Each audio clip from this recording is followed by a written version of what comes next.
로마서 12장 18절. 앞뒤 문맥을 이제 다 읽어야 하겠지만 핵심이 되는 그 말씀만 이제 표기를 했습니다. 그래서 18절 말씀입니다. 우리 한 절이니까 두 번 우리 담대하게 힘있게 읽겠습니다. 다 같이 시작. 할 수 있거든 너희로서는 모든 사람으로 더불어 평화하라. 한 번 더. 할 수 있거든 너희로서는 모든 사람으로 더불어 평화하라. 아멘. 네, 11월을 맞이하여서 지금 광고로 이제 말씀드렸던 것처럼 11월은 빛과 소금이 되어 이웃을 섬기는 달. 또 이 목회 슬로건을 이게 묵상하다 보니까 여러분 지난달 그 10월 달 삶의 자리에서 내 믿음을 돌아보는 달이었죠. 기억나시죠? 삶의 자리에서 내 믿음을 돌아보는 달. 그때 이웃에 대한 이야기를 함께 나눈 기억이 이제 납니다. 믿음 안에서 이웃과의 관계를 돌아볼 때 선한 사마리아인의 비유로 함께 본문을 나누었었죠. 그때 핵심이 무엇이었습니까? 누구를 내 이웃으로 삼아야 하느냐가 중요한 게 아니고 내가 그들에게 어떤 이웃이 되고 있느냐가 중요하다고 우리가 함께 말씀을 나누었습니다. 자, 오늘의 본문은 조금 관점이 이제 다릅니다. 오늘 설교의 제목이 무엇이냐면 여러분 한번 같이 따라 하실까요? 좋은 이웃으로 살기. 자, 좋은 이웃으로 살기. 그 첫 번째로 모든 사람과 화목하십시오라는 제목으로 오늘 함께 은혜를 나누기를 원합니다. 여러분 그리스도인으로 산다는 것을 이렇게 규명하고 또 이렇게 정의를 할 때 오늘의 설교 제목을 이렇게 적용해서 이렇게 말씀드릴 수 있을 것 같습니다. 그러니까 그리스도인으로 산다는 것은 인간적인 관점에서 살펴보면 좋은 이웃으로 사는 것입니다. 이렇게 말해도 틀리지 않는다는 것이에요. 좋은 이웃으로 산다. 우리가 거룩한 이웃, 신령한 이웃이라고 말할 수도 있습니다. 우리는 예수를 믿는 하나님의 사람들이니까요. 그렇지만 누구나 다 사용할 수 있는 평범한 용어로 지금 이렇게 사용해 보았습니다. 좋은 이웃. 예, 사실 이런 용어는, 이런 단어는 꼭 기독교뿐만이 아니라 모든 종교계에서도 그렇게 사용을 하고 있고 하다못해 믿지 않는 무신론자들, 세상 사람들조차도 이렇게 상식적으로 납득할 수 있는 일반적인 윤리의식이라고도 할 수 있습니다. 네, 좋은 이웃으로 산다는 것이요. 그렇지만 우리는 그리스도인은 이것을 믿음으로 생각하고 믿음으로 행한다라는 부분이 그들과는 다른 차별점입니다. 세상 사람들과는 다른 것입니다. 여러분 그런 말씀 들어본 적 있으시죠? 이웃 사촌이라는 말이 있습니다. 예전에 많이 사용하던 말입니다. 무슨 말입니까? 멀리 있는 친척, 멀리 있는 사촌보다는 가까이 있는 이웃이 더 낫다. 이런 의미죠. 그러니까 예전에 이렇게 생각해보고 제가 어렸을 때를 이렇게 생각해보고 이렇게 해봐도 옆집에 있는 그러니까 우리 하다못해 이렇게 이사를 오면 옆집, 아랫집, 윗집에 이렇게 떡을 나누기도 하고 또 무슨 일이 있어서 잔치를 또 열게 되면 또 주변 사람들과 음식을 나눠 먹기도 하고 아침에 출근할 때도 인사하고 동네에서 마주칠 때도 또 인사하고 또 어려운 일 생기면 서로 돕기도 하고 네, 저기 멀리 사는 친척들보다도 매일 자주 만나고 이렇게 볼 수밖에 없는 이웃들이 오히려 그 친척들보다 더 가깝고 친하다. 그런 의미에서 이렇게 이웃사촌이라는 말이 있었습니다. 그렇지만 오늘날에 이렇게 생각해 보면요. 개인화가 심해지고 이기주의가 굉장히 팽배해졌죠. 요즘 같은 세상에서 이웃사촌이란 말은 사실 굉장히 무색하게 들리기도 합니다. 얼마 전에도 어떤 분에게 얘기를 들었는데요. 이사를 가서 이렇게 떡을 돌리려고 했는데 굉장히 좀 이렇게 겸연쩍게 민망하게 이렇게 받아들이고 이렇게 쳐다보시라는 거예요. 그러니까 오히려 이렇게 떡을 나눠주고 하는 사람이 더 무안함을 느낄 정도로 그런 경험을 했다고 얘기를 이렇게 들었습니다. 요즘 좀 그렇잖아요. 우리 옆에 누가 사는지 여러분 아십니까? 우리 이웃집에 누가 사는지 아십니까? 어쩌면 뭐 한동안 오랫동안 살아도 얼굴 한 번도 못 보고 그렇게 살아가는 이웃도 있을 수도 있지 않겠습니까? 현대 사회의 이웃들은요, 대부분 자신에게 좋을 때는 이웃이지만 자신에게 해가 되면 이웃이 아니라 원수가 됩니다. 왜냐하면 많은 현대인들이 자신의 이익을 따라서 관계를 맺기 때문에 그렇습니다. 조금 전에 말씀드렸던 개인화가 심해지고 이기주의가 이렇게 강해지다 보니까 관계를 맺는데 이제 자기 이익을 따라서 맺는 거죠. 그래서 그 관계에 따라서 필요하면 만나고 필요하면 인사하고 필요하면 친해지지만 그렇지 않으면 원수가 된다는 것입니다. 그렇기에 요즘 같은 세상에서 이웃사촌을 만나기란 굉장히 어려운 것 같습니다. 피 한 벙어 섞이지 않은 남남이지만 떡 한 조각이라도 나눠 먹고 서로의 또 안부도 묻고 했던 이웃사촌이 그리워지는 시절이기도 합니다. 그렇기 때문에 요즘 같은 세상에서 좋은 이웃이 된다는 것은 성경의 명령을 삶의 생활 원리로 이렇게 굳세게 믿고 살아가는 그리스도인들에게는 정말 간절하게 다가오는 그런 용어이기도 하고요. 또 그렇게 살아가는 그리스도인들 외에 어떤 사람들이 그렇게 좋은 이웃으로 살아갈 수 있을까? 이런 퀘스천 마크도 할 수 있는 그런 생각들이 또 이렇게 들기도 합니다. 여러분, 그렇다면 말씀드렸던 좋은 이웃으로 사는 것, 예전에는 이런 이야기를 들으면 그런 생각들을 많이 했죠. 굉장히 좀 인본주의적인, 우리 그런 용어 많이 쓰지 않았습니까? 뭔가 좀 인본주의적이고 뭔가 좀 믿음적이지 않고 이 세상 사람들이 쓰는 용어, 누구나 다 그런 용어를 사용할 수 있으니까 이렇게 우리가 받아들였습니다. 그렇지만 다시 말합니다. 믿음의 생각과 믿음의 관점으로 보셔야 됩니다. 그래서 오히려 각박해진 세상 속에서 좋은 이슈 된다는 것이 성경적으로도 신앙적으로도 굉장히 중요한 가치가 있구나, 중요한 의미가 있구나라는 부분을 우리는 생각할 수 있다는 것입니다. 자, 그래서 오늘의 본문을 통해서 함께 구체적으로 좀 더 나눠보도록 하겠습니다. 그 앞부분의 내용을 잠시 이렇게 말씀을 드리면 이제 하나님이 기뻐하시는 영적 예배를 드려라, 이렇게 예배자로서의 삶에 대하여 이야기를 하죠.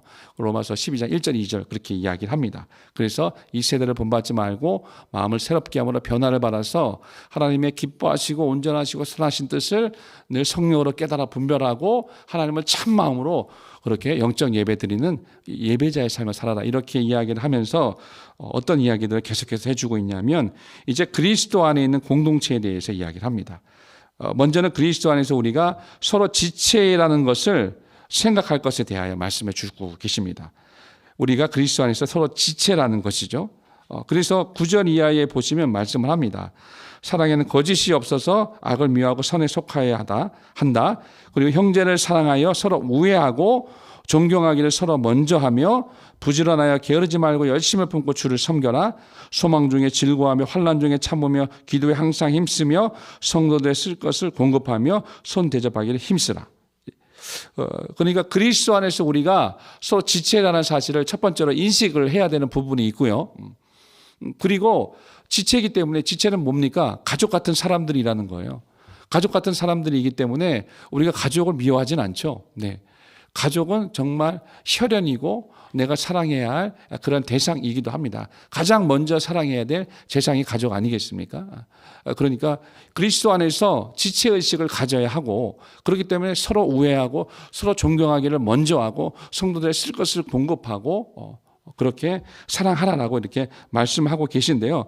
조금 더 깊이 나가서 14절 이후에는 조금 더 깊은 말씀을 주고 계십니다. 어떻게 말씀하고 계시냐면요. 14절에는 너희를 핍박하는 자를 축복하라, 이렇게 말씀을 하세요. 너희를 핍박하는 자를 축복하고 저주하지 말아라, 이렇게 말씀하십니다. 사실 이 부분만 이렇게 깊이 묵상하고 생각하면 받아들이기 쉽지 않은 말씀입니다. 나를 싫어하고 나를 핍박하는 사람이 있어요. 아무 이유 없이 나를 박해하거나 내게 악한 일을 하는 사람이 있다고 생각을 해 보십시오. 그런데 그에 대하여 우리의 생각과 감정은 어떠하겠습니까? 나는 상대방에게 아무런 피해를 주지 않았어요. 어떤 해도 하지 않았어요. 그런데 아무런 이유 없이 나를 미워합니다. 나에게 핍박을 가합니다. 나를 모욕하고 저주합니다. 나를 싫어하고 그렇게 나를 경멸합니다. 그렇다면 우리 마음이 어떨까요? 마음이 불편하죠. 마음이 좋지 않습니다. 그리고 기본적으로 사람이라면 믿음을 떠나서 사람이라면 동일하게 같은 마음으로 미워하게 되는 거죠. 저 인간이 왜 저 사람이 나를 미워할까? 나는 미워하지 않는데. 그런 관계를 계속 맺고 살아가게 되면 어쨌든 사람은 관계를 맺으며 살아가잖아요. 사회적 존재이기 때문에. 그러면 인간이라면 인지상정 동일하게 그를 사랑하고 좋아하고 위로하고 축복해 줄 수 있는 마음이 생길 수가 없습니다. 같이 미워하는 그런 마음이 오히려 이제 생기겠죠. 그런데 여기 예수님은 말씀하시기를 그리스도 안에서 서로가 지체가 되었고 이것이 좀 더 깊어지고 확장이 되면은 교회 안이든 교회 밖이든 너희를 미워하고 핍박하는 자를 향하여서 너희는 여기 지금 해석을 해보면 같은 마음으로 미워하거나 핍박하지 말고 오히려 축복하라 이런 의미거든요. 그리고 축복하고 저주하지 말라. 17절에도 같은 맥락으로 아무에게도 악으로 악을 갚지 말고 모든 사람 앞에서 선한 일을 도모하라. 이렇게 말해요. 모든 사람과 싸우지 말라는 것입니다. 화목하라고 지금 말씀해 주고 계십니다. 나를 해코지 하고 나에게 나쁜 일을 해서 내게 큰 피해나 손해를 끼친 사람이 있다고 한번 생각해 보세요. 그런 사람을 축복할 수 있습니까? 그런 사람을 사랑하고 축복할 수 있습니까? 다른 말씀은 참 좋은데 이런 말씀은 내 생각과 이성이 받아들이기는 참 쉽지 않습니다. 그래서 이 말씀을 생각해 볼 때 마태복음 5장에도 이제 연결돼서 나오는 그 말씀이 있죠. 원수를 사랑하라 이렇게 말씀하십니다. 원수를 미워하지 말고 사랑하라고 말씀하고 계신데 사실 이거는 인간 세상에서는 있을 수 없는 일입니다. 자기를 고문한 사람을 여러분 사랑할 수 있습니까? 축복할 수 있습니까? 자기에게 사기를 치고 도망간 사람 사랑하고 축복할 수 있습니까? 많은 사람들에게 피해를 주고 부도내고 도망갔어요.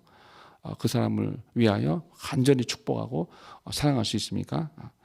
쉽지 않습니다. 그 적절한 비유가 되는지 모르겠지만 제 이야기 한번 드려볼게요. 제가 초등학교 때 있어요. 이 기억이 굉장히 저에게는 오랫동안 저에게 많은 힘듦을 주었던 일이기 때문에 잠깐 말씀을 잘 어울릴지는 모르겠지만 드려보고 싶은데요. 초등학교 때 이제 여러분 시험을 보잖아요. 시험을 보면 그때 제 기억에는 옆에 책가방을 세워놓고 시험을 봤던 것 같아요. 옆에 책가방을 세워놓고 시험을 봤는데 수학 시험 그때는 산수 시험이었어요. 산수. 시험을 이제 치르는데 시험을 치르다가 답을 잘못 적어서 제가 지우고 답을 다시 썼어요. 그런데 시험 감독으로 들어오신 선생님이 제 기억으로 체육 선생님 그때 저희 담임 선생님이 뭔 사정이 있어서 참여를 시험 감독을 못 해주셨던 것 같고 무서웠던 그때 제일 무서웠던 그 체육 선생님이 이만한 몽둥이를 들고 시험 감독을 했던 그때입니다. 근데 답을 지우고 다시 답을 적는 저를 보고 나오라고 했어요. 컨닝했다고. 너 컨닝했지? 하면서 이제 저를 불러낸 거예요. 그래서 이제 저는 좀 당황하고 이제 앞에 나가서 그 선생님한테 굉장히 혼났어요. 그 몽둥이로 맞고 그 수많은 아이들 앞에서 창피를 당했어요. 그런데 중요한 건 저는 컨닝하지 않았거든요. 컨닝하지 않았어요. 그런데 그것이 거기서만 그친 게 아니라 이제 교무실까지 이제 불려가서 많은 또 선생님들 앞에서 창피를 당하고 모욕을 당하는 그런 일을 제가 이제 겪은 적이 있어요.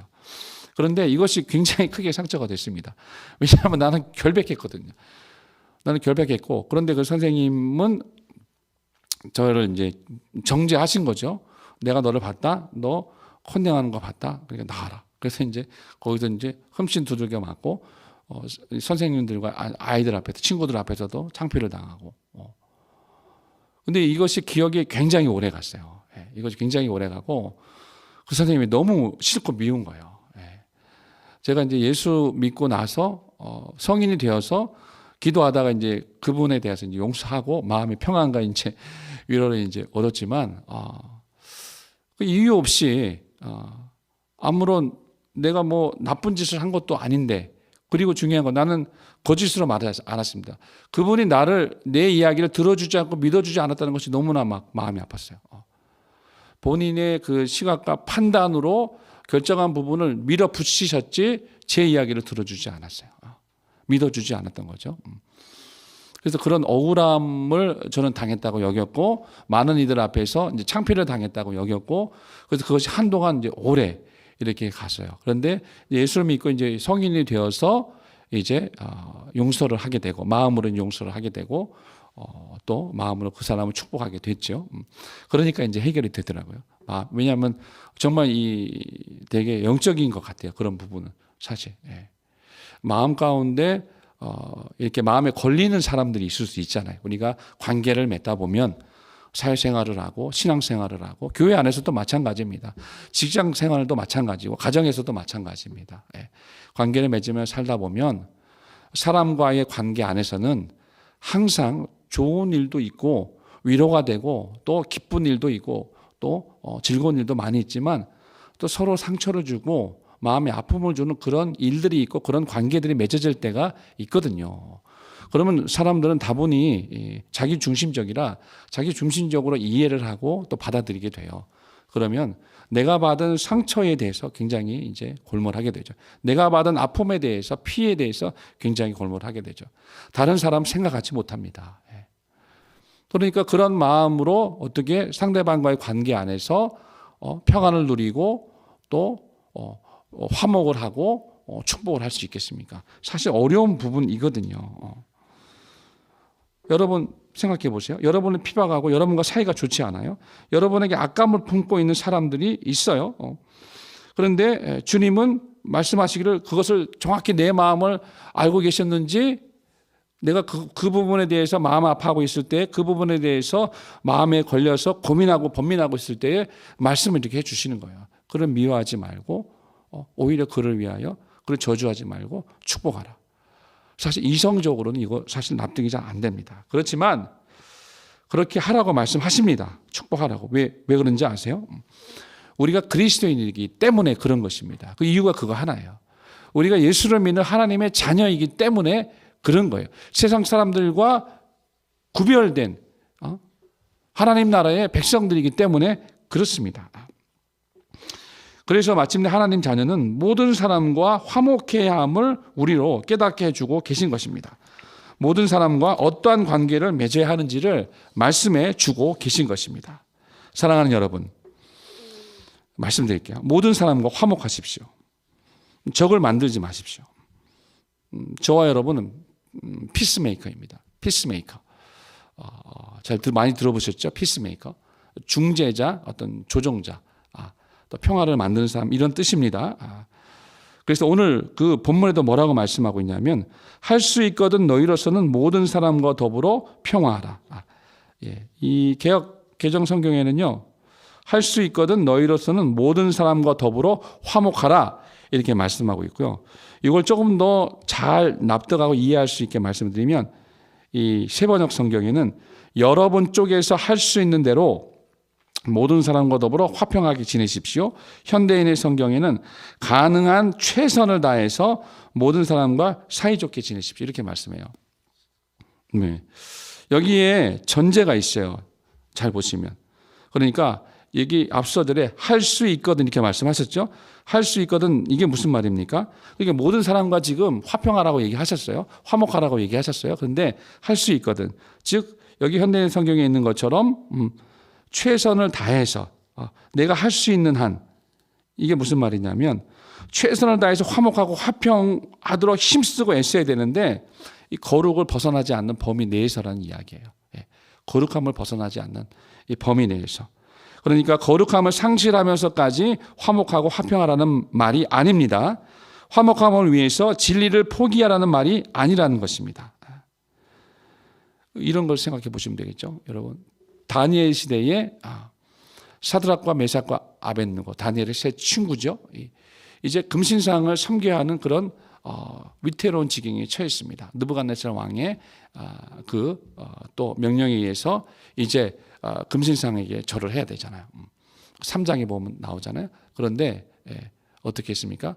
그 다니엘의 세 친구는 자기가 살고 있는 그 땅이 이스라엘 땅이 아니잖아요. 바벨론 땅입니다. 바벨론은 하나님이 아닌 우상을 섬기는 그런 나라고, 그 왕부터 대신에 이르기까지 모든 바벨론 사람들이 하나님을 경외하지 않습니다. 우상을 섬기고 믿는 사람들입니다. 그러면 그 사람들과 화목하게 지내려면, 화평하게 지내려면 그 우상에게 절을 해야 되는 것이죠. 그런데 어떻게 합니까? 절하지 않습니다. 절하지 않고 오히려 담대합니다. 그 금신상들 앞에서 절하지 않을 뿐만 아니라 그들은 정말 그들이 절하지 않는 것 때문에 왕의 신하들에게, 왕의 병사들에게 잡혀가서 죽는 한이 있더라도 그렇게 하지 않는다고 이야기를 합니다. 그렇죠? 맞아요. 싸우지 않고 화평하기 위해서, 적을 만들지 않기 위해서 그렇게 평안을 도모할 수 있습니다. 그렇지만 믿는 사람은 전제가 따르는 거예요. 그 거룩함을 벗어나지 않는, 거룩함을 상실하지 않는 범위 안에서 말입니다. 여러분 그 생각을 한번 해보세요. 일제 강점기에 신사참배를 했던 한국 교회가 있었습니다. 한번 생각해 보세요. 당시 상황은 아주 암울합니다. 일제가 대한민국을 이렇게 침략하고 지배하던 그런 시기예요. 교회조차도 그들의 강압 정권에서 많은 핍박과 어려움을 당하고 있던 때입니다. 그런데 신사참배를 해야 되는 상황인 거예요. 신사참배하면 편안합니다. 아무런 문제 없습니다. 핍박도 받지 않습니다. 박해도 받지 않아요. 그래서 적지 않은 많은 교회들이 그들의 신앙을 합리화합니다. 신사참배하는 거는 우상숭배하는 게 아니다. 소위 말하면 어떻게 이해를 해야 될까요? 그 일본 사람들, 우리를 지배하고 있었던 그 사람들과의 화목과 화평을 도모하기 위한 그러한 어떤 것들로 이렇게 합리화하지 않았을까? 그래서 많은 교회들이 신사참배를 했잖아요. 소수의 사람들 빼고는. 소수의 또 주기철 목사님이나 소수의 사람, 소수의 작은 교회들, 그런 교회들 빼고는 많은 교단과 교회들이 신사참배를 했습니다. 핍박과 박해를 피해가고 일제 권력자들과의 화목 관계를 유지하기 위해서 그렇게 했다고 합리화할 수 있습니다. 그렇지만 그것은 하나님 말씀에 어긋나는 것입니다. 히브리서 12장 14절에 그래서 이렇게 말씀합니다. 모든 사람으로 더불어 화평함과 거룩함을 쫓으라. 이것이 없이는 아무도 주를 보지 못하리라. 이렇게 말씀했죠. 자, 오늘의 말씀을 다시 한번 정리하고 말씀을 드려볼게요. 자, 오늘의 말씀은 좋은 이웃으로 사는 방법, 그 첫 번째를 이야기해 드린 것입니다. 그 첫 번째는 모든 사람과 더불어 화목하라라는 말씀입니다. 자, 과거 우리의 신앙생활을 생각해 보면요, 우리는 구원받은 자, 영적으로 구원받은 자라는 확신을 가지고 살았었지, 실제 삶 속에서 그 받은 구원을 어떻게 삶으로 살아내야 하는지에 대한 가르침은 잘 배우지 못했던 것 같습니다. 그렇기 때문에 머리로는 알지만 구원받은 믿음을 일상의 삶으로 살아내는, 어쩌면 그것이 더 중요하잖아요. 내가 구원받았어요. 내가 구원받았는데 그럼 구원받은 사람으로 어떻게 인생과 삶을 살아야 하는가. 물론 하나님을 예배하는 것은 기본이죠. 하나님을 예배하고 세상 사람들과 구별되이 하나님을 예배하고 또 예배자로서 살고 교회에서 열심히 또 봉사하고 수고하고 사랑하며 사는 건 마땅하고 우선적인 것입니다. 그렇지만 그것이 전부가 아니라 그것보다 오히려 더 중요하다고 여길 수 있는 부분이 뭐냐면 교회 밖 생활인 것입니다. 교회 밖 생활. 교회 밖에서의 우리의 일상과 삶을 어떻게 살아낼 것인가, 구체적으로. 그것이 훨씬 더 중요한 것입니다. 내가 구원받은 자라는 어떤 영적인 확신 가지고 사는 거 중요합니다. 그렇지만 그 구원받은 믿음을 내가 살아가고 있는 가정과 일터와 교회 밖의 그 삶에서 어떻게 살고 살아낼 것인가에 대한 부분이 훨씬 더 중요하다는 것이죠. 이것이 그리스도인의 인생 가치관이 되어야 하는 것입니다. 예수님의 일상과 삶을 닮아가는 것이죠. 쉽게 말하면 예수 그리스도의 일상과 삶을 닮아가는 모습. 그가 하나님의 아들로 이 땅에 오셨습니다. 하나님의 아들로 이 땅에 오셔서 자신을 낮추셨어요. 하나님의 아들임에도 불구하고 자신을 낮추셨어요. 그것이 얼마나 중요합니까? 마음을 낮추어 가난한 사람들과 소외된 사람들과 많은 이들에게 친구가 되어주시고 좋은 이웃이 되어주신 것입니다. 그것이 정말 중요한 것 같아요. 예수님이 하나님의 아들로서 또 성경을 꿰뚫으시고 통찰하시고 모든 진리를 다 하시면서 모든 다른 어떤 일들보다 더 권세 있는 그 교훈으로 말씀을 전하실 수 있는 영광과 능력이 탁월한 분이었음에도 불구하고 예수님은 거기에 초점을 맞추는 것이 아니라 함께 인생과 삶을 살아가는 소외된 친구와 그 소외된 사람들의 이웃이 되어주는 삶이 훨씬 더 중요했다고 볼 수 있는 것입니다. 바로 그것입니다. 그래서 그리스도인은 피스메이커가 되어야 하는 것입니다. 이 피스메이커를 성경의 용어로 하면 어떻게 되냐면요, 화목해 하는 자라는 것입니다. 화목해 하는 자. 마태복음 5장에서도 예수님이 말씀하셨습니다. 내 오른뺨을 치면 왼뺨을 돌려대고 내 겉옷을 달라 하면 내 속옷까지도 주고 오리를 같이 가자고 하면 심리라도 동행해 주고 내게 달라고 하는 자에게 내게 주고 내게 꾸고자 하는 자에게 거절하지 말아라. 이렇게 말씀하신 거예요. 어느 누가 이 말씀을 받을 수 있겠습니까? 어떤 사람들이 이 말씀을 마음에 받고 삶에 적용해서 그 말씀을 생명의 계명으로 알고 실천하며 살아갈 수 있겠습니까? 그리스도인들 밖에는 없습니다, 여러분. 오직 구원받은 그리스도인들만이 가능한 것입니다. 뛰어난 지식을 가진 학자나 교수, 엄청난 재력을 가진 부자, 탁월한 정치 행정력을 가진 정치인들이라 할지라도 그렇게 살아갈 수 없습니다. 화목해 하는 자로, 화평케 하는 자로, 피스메이커로 살아갈 수 없다는 것입니다. 이 부분이 굉장히 우리에게 큰 또 책임이 되고 울림이 되었으면 좋겠습니다. 그렇기 때문에 우리는 현대를 살아가면서 죄악이 관영한 현대를 살아가면서 악을 악으로 갚는 그런 삶을 살지 않습니다. 악을 악으로 갚는 것은 지는 것입니다. 그건 하나님의 방법도 아니고 악을 악으로 갚기 위해서는 나도 악한 자가 되기 때문에 사단의 계략에 빠져버리게 되는 것입니다. 그렇기 때문에 그리스도인은 선으로 악을 이겨야 합니다. 이 말은 무슨 말이냐면 끝까지 선을 베풀라는 것입니다. 그러면 화목할 수 있습니다. 그러면 좋은 이웃이 됩니다. 그러면 하나님이 기뻐하시고 축복해 주시는 것입니다. 할렐루야. 마태복음 5장 9절 화평케 하는 자는 복이 있나니 이렇게 말씀했습니다. 저희가 하나님의 아들이라 일컬음을 받을 것이요. 자, 여러분, 화평케 하는 자는 복이 있습니다. 할렐루야. 자, 기도하겠습니다.